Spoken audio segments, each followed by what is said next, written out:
Hi everyone, welcome back to Free State Chopper. So it's time for another workshop Wednesday.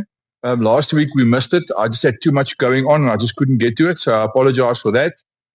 In this week's workshop Wednesday video, we are going to show some old footage of me making a rear fender on the Dyna T143 build. So the fender, the material I used is 1mm, I think it was 1mm cold roll steel.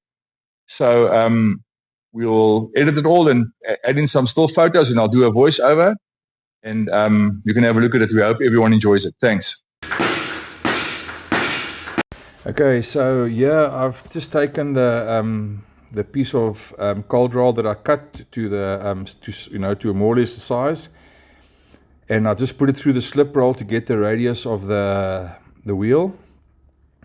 And now I'm just blocking in the rough shape with a heavy blocking hammer that I forged. So yeah, just putting in as much of the shape as I can with that hammer. And now I've just another blocking hammer, but a lighter blocking hammer with a bigger radius head, and just smoothing out a lot of those big bumps and putting in a slight curve into the top of the fender. So there we can see roughed out.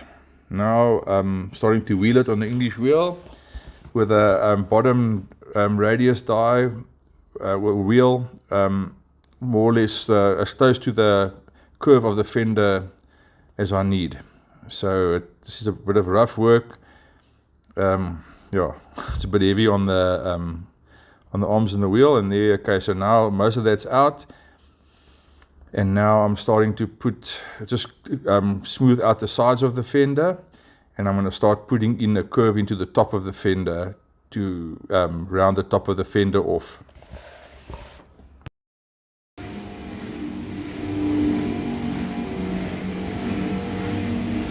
Okay, so yeah, I'm busy putting in the rounding, the curve on the middle of the fender.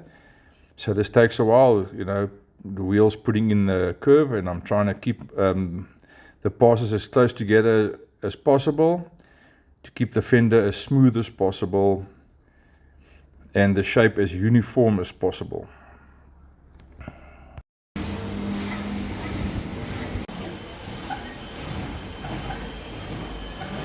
Okay, so now here I've got the shape in more or less the way I want it.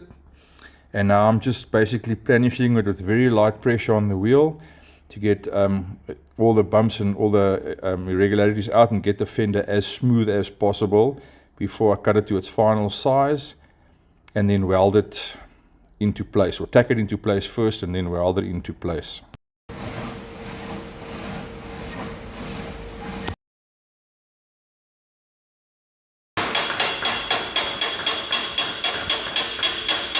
Okay, so yeah, I'm just getting the fit as best I can, as good as I can for the to weld the top of the fender in.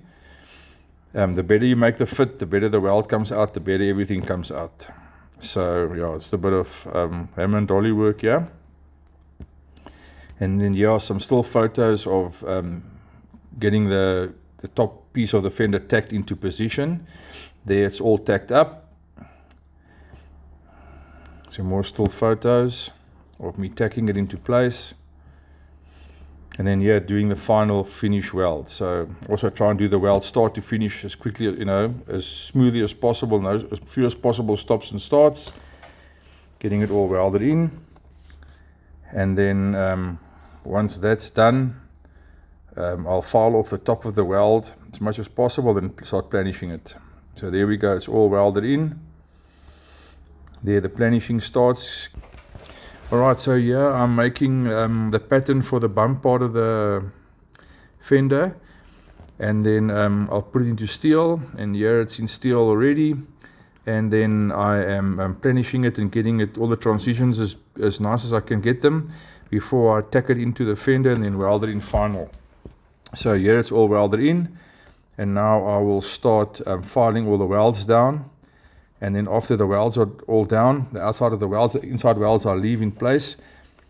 Once all the welds are down, I will planish it on and around the welds to get the transition really nice. Because every time you weld something, it distorts. So there's always finishing and planishing work after you've welded a part.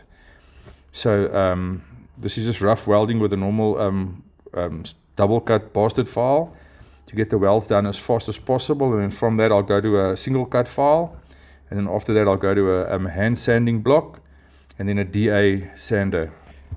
Okay, so on the DA sander, when I do this process, I use the 80 grit to get it really rough, so to create a good mechanical bond for the primer.